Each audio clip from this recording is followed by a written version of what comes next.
ఇప్పుడు దాకా జరిగింది ఏది ప్రతిదీ గమ్యం దగ్గర నుంచి వేదం సంబంధించడం వరకు కృష్ణవంద జగద్గురం కంచె ఈ cinema nothing was planned, nothing, not even a single thing. But India తీద్దాం అనుకుని గమ్యం తీశాను. కృష్ణవంద జగద్గురం వెంకటేష్ బాబుకి చెప్పిన కథ అది తీయాల్సిన నుండి వేదం తీశాను. తర్వాత గమ్యం హిందీలో తీయడానికి సంజయ్ లీలా బన్సాలి పిలిచి డిస్కషన్ జరుగుతున్నప్పుడు గబ్బర్ వస్తే అది తీయటం జరిగింది. It was not planned. దాని తర్వాత I was thinking of one other film, but కంచె చేయడం జరిగింది. కంచె తర్వాత వేరే సినిమా చేద్దాం అనుకున్నాను, ఒక రాయబారి అని ఒక, అది వరుణ్ తేజ్ తోటి కరెక్ట్గా స్లీప్లెస్లో అది అన్నమాట. But I'm lucky enough to drop that project. So అది చిన్న ఏదో అది సెట్ కావట్లేదని చెప్పి అది డ్రాప్ దట్ ప్రాజెక్ట్ బేసికల్లీ. దాన్ని ఎప్పుడో ఉన్న గౌతమ్ శాతకాన్ని తీసుకొని బాలయ్య గారి దగ్గరికి వెళ్ళటం జరిగింది. నా గౌతమిపుత్ర శాతకాన్ని జరగటం అన్నమాట. లైఫ్లో everything it's written there. I strongly started believing it thanks to Gautamiputra Satakarni. There are so many incidents which happen. So what happens next you never know. అంటే ఎందుకు ఆ ప్రాజెక్ట్స్ ఎందుకు క్యాన్సిల్ అయ్యింది? వెంకటేష్ గారిది we didn't find the third act right అండి. So I went Venkatesh Babu తోటి చాలా exciting ఉంది అక్కడ దాకా ఉంది. We didn't know how to conclude the movie. We didn't no means ఒకటి అనుకుంటున్నాము, సేమ్ ఉంది Krishnam Vande, that's not the same story. ఆ టైటిల్కి ఒక కృష్ణార్జున్ లాగా ఒక there is a person who comes from abroad and there is a student here who exactly behaves like him when he was thing. అది మధ్య చేసామన్నమాట. And I like Venky sir as an actor more than that and as a personality. And I like his character lot and super man అన్నమాట. So అది చేయాలనుకున్నాం.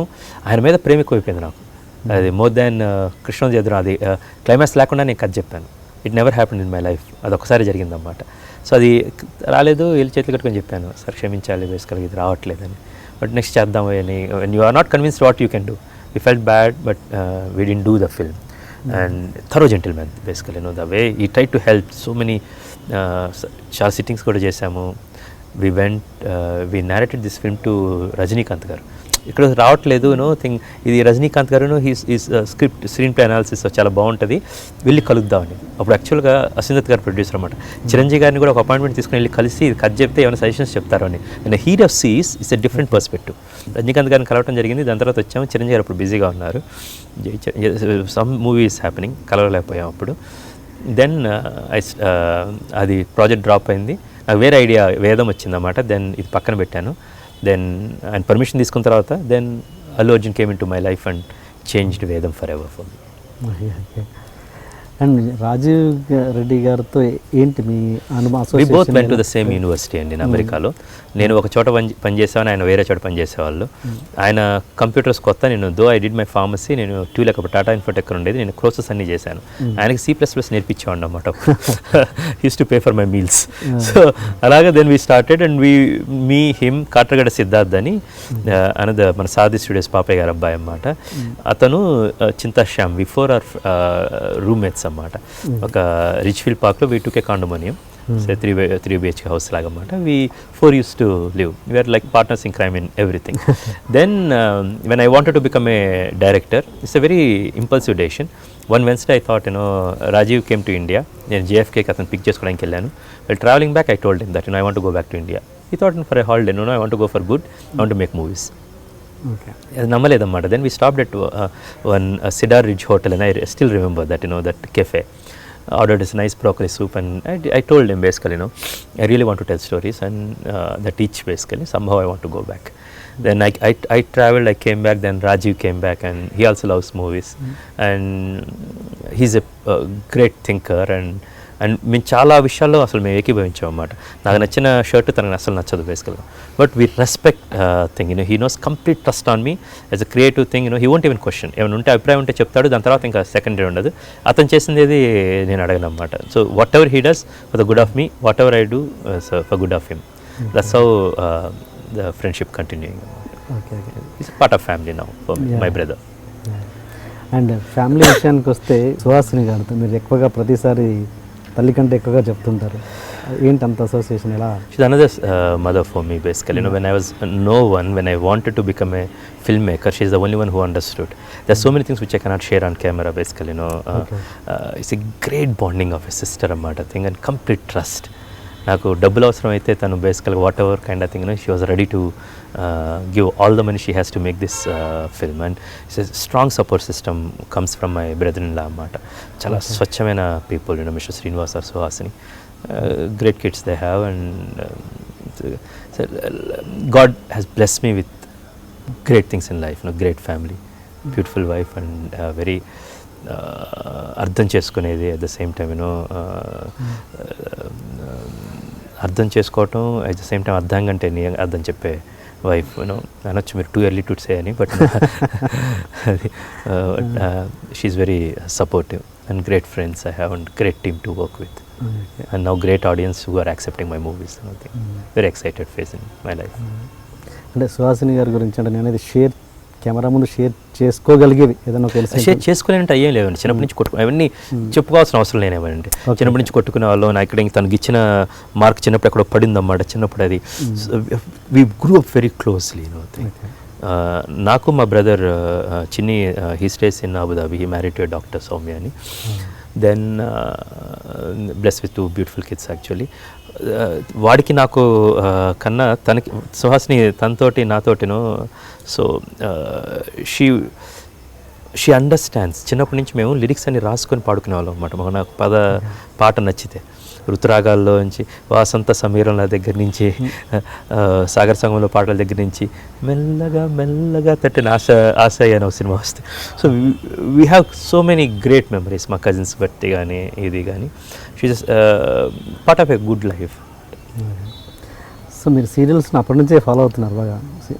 చిన్నప్పుడు అది అదొకటే ఉండేది కదండి. అది అందరూ ఫాలో అయ్యేవాళ్ళం అండి. అది ఋతురాగాలు ఫాలో కాలేదంటే Ramayana that is a phase. మనకి కేబుల్ టీవీ విస్తృతంగా వచ్చే ముందన్నమాట. Our generation is one generation which really took a nice plunge. ఇప్పుడు సీరియల్స్ కూడా ప్రొడ్యూస్ చేస్తున్నారు. That my dad will take care of it actually. Okay, మీరు దాంట్లో ఏం ఇన్వాల్వ్ కారు? క్రియేటివ్గా విల్ స్టార్ట్ విత్ ఐడియా అని అప్పుడప్పుడు నేను స్క్రిప్ట్స్ చూస్తూ ఉంటాను బేసికల్గా.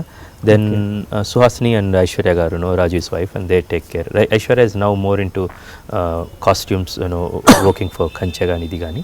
Suhasini will take care of the serials అండి. ఇటు పుత్తడి బొమ్మ కావచ్చు, ఇప్పుడు స్వాతి చినుకులు కావచ్చు, జంతర్ మంత్రులు కావచ్చు, అదర్ థింగ్స్. అండ్ స్వాతి చినుకులు మీరు చేసిన సీరియల్కి యూరోప్ వెళ్ళినప్పుడు అక్కడ జార్జియా, స్లోవేనియా, అక్కడ మీరు వార్కి సంబంధించిన చూసిన తర్వాత అప్పుడు మీకు పుట్టిన ఐడియా అని? లేదు, దానికి తగ్గట్టు వేదం సినిమా జరుగుతున్నప్పుడు కంచె అండి. మనం వైజాగ్లో షూట్ చేస్తున్నప్పుడు జపాన్ వాళ్ళు వైజాగ్ మీద వేసిన బాంబు, రెండో ప్రపంచ యుద్ధంలో మనం చాలా అండమాన్లో ఓచకోత జరిగింది బేసికల్గా. ఇది చాలా కథలు చెప్పబడలేదండి. మిలిటరీ మాధవరం నుంచి 2000 మంది సైనికులు వెళ్ళి ఎక్కడో ఊర్లో ఒక ఖండాంతరాలు వెళ్ళి ఫైట్ చేస్తే, ఒక మన మిలిటరీ మాధవరం అందరికీ తెలుసు, విన్నాం మనం అది.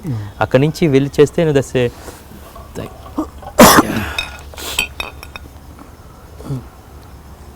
That is there I found a story, there I found a human emotion. దాని తర్వాత అంటే ఇన్స్పిరేషన్ ఎలా వచ్చేది తెలియదండి. గమ్యం అప్పుడు పూర్ణచంద్రరావు గారని అప్పుడు బిబోలో పనిచేసేవారు. ఆయన నీడ్ లిటరేట్ చిల్డ్రన్స్ ఎడ్యుకేషన్ అని నైస్ అని ఒక ఆర్గనైజేషన్ స్టార్ట్ చేశారండి. ఎక్స్ట్రీమ్లీ థరో జెంటిల్మెన్ అండ్ అతను చాలా హెల్ప్ఫుల్ నేచర్ ఉన్న ఆయన అన్నమాట. ఆయన ఇన్స్పిరేషన్ నాకు. అప్పుడు జరుగుతున్న నక్సల్స్కి గవర్నమెంట్కి మధ్య చర్చలు జరుగుతుండడం కావచ్చు, నసరాపేటలో కోటప్పకొండ తిరణాలు అసభ్యమైన డ్యాన్సులు, నృత్యాలు కావచ్చు, అప్పుడు విస్తృతంగా వచ్చిన టీవీలో. ఈ టీవీలో మన న్యూస్ వెనక నాకు హ్యూమన్ ఎమోషన్ కనపడిందండి. ఒక చాలా మనుషులు కనపడ్డారండి. అందులోంచి వచ్చిన గాలి సీన్లు కావచ్చు, అందులో నుంచి వచ్చిన శేషు క్యారెక్టర్లు కావచ్చు, ఒక maybe Gautam Buddha story. It can be. గమ్యంలో చాలా పార్శ్వాలు ఉంటాయండి. Man who is taking a journey to and then he's finding 5 different virtues of life and who enlightened himself. అది మనం అందులోనే అభిరామన్ అతని పేరు రాముడు, ఈ అమ్మాయి పేరు జానకి సీత. అతనికి హెల్ప్ చేసే అతను గాలిసీను పవనుడు అన్నమాట. అది చాలా చాలా తెలియకుండా అది సెట్ చేసుకుంటామండి. సో ఈ కథ చెప్పాలనిపించింది, చెప్పాను. సేమ్ టైం వేదం అప్పుడు మన బాంబేలో జరిగిన తాజ్ ఇన్సిడెంట్స్, టెర్రరిస్ట్ అటాక్ కావచ్చు, అందులో వాళ్ళు హాస్పిటల్కి కూడా వెళ్ళారండి. హాస్పిటల్లో చంపడం జరిగింది. ఎక్కడ బాధపడితే హాస్పిటల్కి వెళ్తారు, అక్కడ కూడా వెళ్ళి చంపడం అనేది కలిచివేసిందండి. ఆ ఇన్సిడెంట్ నాకు అక్కడ 5 different human lives are there. ఆ హ్యూమన్ ఎమోషన్ని దాన్ని పట్టుకొని అప్పుడున్న గోద్రా ఇన్సిడెంట్, అది రహీముద్దీన్ ఖురేషీ స్టోరీ కావచ్చు, దట్ రాక్ ఇన్సిడెంట్. అప్పుడు మనం న్యూ ఇయర్ పార్టీలు ఎక్కువ చేసుకునే వాళ్ళం బేసికల్గా. ఇప్పుడు తగ్గింది. 2010-11లో చాలా ఎక్సైటింగ్ ఉండేవి. దెన్ మేబీ ఈ మధ్యలో నాకు కొంచెం వయసు పెరిగిందేమో. కేబుల్ రాజులు, సరోజులు, దాని రాములు, అప్పుడు కిడ్నీ విషయాలు ఉండేది. అది తెలియకుండా, అంటే అది అలా జరిగిందంటే ఇప్పుడు నేను తరచు చూసుకుంటే తెలుస్తుందండి, అప్పుడు నాకు తెలిసేది కాదు. దాని వెనక ఒక మానవ కోణం తీసుకొని దాన్ని ఎంటర్టైన్మెంట్ కమర్షియల్ ఫార్మాట్లో పెట్టి ఒక అందమైన వేదంగా చెప్పడం అండి. 4 వేదాలు అంటే నేను చెప్పింది 5వ వేదం అండి, పంచమ వేదం బేసికల్గా. వేదం అంటే జ్ఞానం అని అర్థం, వేదం అంటే ఇది ఇతి వేద అని, ఇది చేసి తీరాలంది, లివ్ అండ్ లెట్ లివ్ కన్నా అంతకు మించిన వేదం లేదండి, బతికించు అనేది. So then I shifted to కృష్ణవందే చదువుతున్నప్పుడు మైనింగ్ మాఫియా కావచ్చు, సురభికి పబ్లిక్ గార్డెన్స్లో ఒక స్థలం కేటాయించడం కావచ్చు, దీస్ ఆర్ ద థింగ్స్. తెలియకుండా ఒక చిన్న ఇన్ఫ్లుయెన్స్, ఒక కథ అనేది ఏర్పడుతూ ఉంటుందండి, ఎప్పుడైద్దో తెలియదు. సో ఈ కంచె అనేది వేదం జరుగుతున్నప్పుడు నేను అక్కడ ఒక మన నేవల్ బేస్ మీద పడినప్పుడు, అందులో షౌకర్ జనక్ గారు పనిచేస్తున్నప్పుడు షౌకర్ జనక్ గారు చెప్పారు, 2వ ప్రపంచ యుద్ధం టైంలో మద్రాస్ నుంచి అందరినీ తరలించారు రైళ్ళల్లో, మన ఇంక్లూడింగ్ ద జూల్లో నుంచి అన్నమాట. Because Japan try to occupies and then Sri Lanka, there is lot of story they.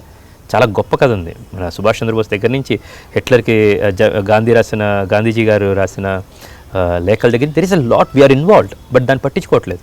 మనకి ఓన్లీ మన చరిత్ర అంటే ఇండిపెండెన్స్ బిఫోర్, ఇండిపెండెన్స్ ఆఫ్టర్. అది మనకు మొఘల్స్ గురించి తెలిసినట్టు ఏది తెలియదు. ఆ చిన్న ఆవేశమే ఈ గౌతమ బుద్ధ శాతకర్ణి అనుకోవచ్చు నేను ఇప్పుడు.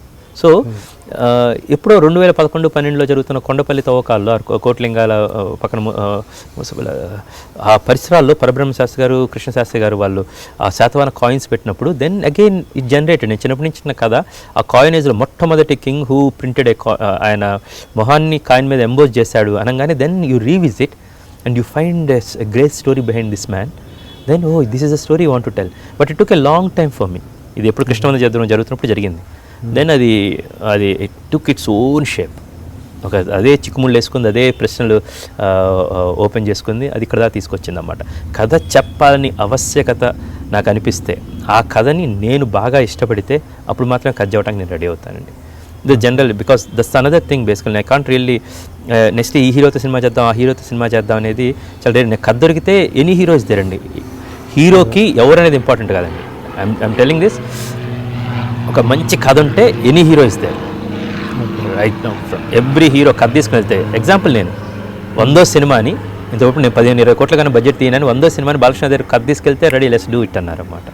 So I will try to find that great story to tell to the audience.